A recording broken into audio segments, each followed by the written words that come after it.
Peristiwa berikutnya, kecelakaan beruntun terjadi di Lebak, Banten, melibatkan 1 mobil dan 3 unit sepeda motor. Sebanyak 5 orang terluka, termasuk seorang anak.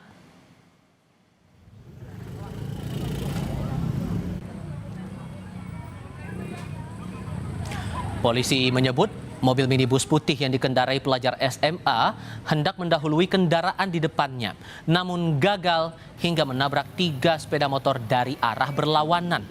Akibatnya 5 orang terluka, 1 diantaranya anak-anak.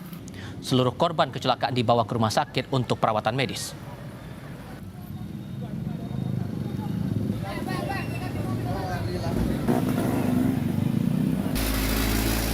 Istilahnya satu yang pengemudi dari Onak sedang melaksanakan olahraga, mau mengarah pulang ke Kampung Popo. Saat perjalanan beliau nyalip, terus tidak bisa mengendalikan kendaraan, akhirnya mengambil jalur orang, terjadilah kecelakaan tersebut.